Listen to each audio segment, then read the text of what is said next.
Оңтүстік Қазақстан облысы қылмыстық істер жөніндегі мамандандырылған ауданаралық сотта 5 азаматтың ісі қаралып шешім шықты.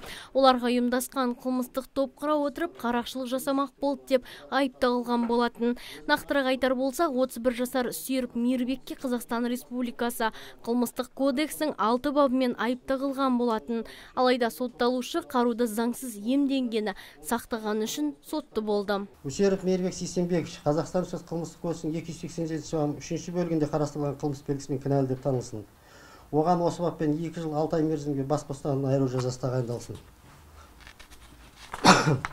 Қазақстан Республикасы қылмыстық кодексінің 60 бабының 1 бөлім талаптарына сәйкес Усеровке 2009 жылы 9 наурызда Алматы қаласы нөмір 2 Бостандық ауданы соты үкімімен Усеровке тағайындалған жазаны өтелмеген бөлігін, осы үкім бойынша тағайындалған жазаға ішінара қосу жолымен оған түпкілікті 4 жыл мерзімге бас бостандығынан айыру жазасы тағайындалсын. Ал Оразбек Азамат пен Қалқұл Нұрдаулет тағылған айыптың бірнешеуімен ақталып, қылмысқа дайындалғаны және қару сақтау, тасымалдау баптарымен айыпты деп танылып 5 жылға бас бостандықтарынан айырылды. Ал Жолан Заманның қару алып жүргені үшін бас бостандығы шектелсе, Мұрат Нарсұлтан қылмысты жасырған үшін шартты жаза арқалап сот залынан босатылды. Мұрат Нарсұлтан Асылханұлы Қазақстан Республикасы қылмыстық кодексінің 432 бабында қарастырылған қылмыс белгілерімен кінәлі деп танылсын. Оған осы баппен 1 жыл мерзімге бас бостандығынан шектеу жазасы тағайындалсын. Қазақстан Республикасы қылмыстық кодексінің 62 бабының 3 бөлігінің талаптарына сәйкес Мұраттың 31.03.11.2017 жылы аралығында күзетпен ұстауда отырған 7 ай 8 күн бас бостандығын шектеудің 7 ай 8 күн теңестіріп, бас бостандығын шектеу жазасының 7 ай 8 күні өтелген деп есептелсін. Мұратқа қолданылған күзетпеу ұстау бұлтартпау шарасы үкім заңды күшіне енгенше ешқайда кетпеу және тиісті мінез-құлық туралы қолхатына өзгертіліп, тез арада қамаудан босатылсын. Үкім заңды күшіне енген соң жойылсын.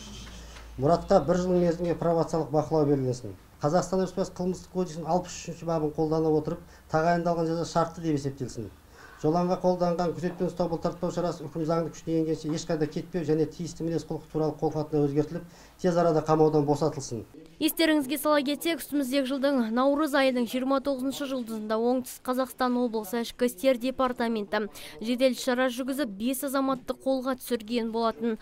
Қолдағы бар ақпаратқа сүйенсек, Оразбек пен Қалқұл Жоланнан мылтық алып, Түркістан қаласы Шоқтас ауылына қарақшылықпен мал ұрламақ болған.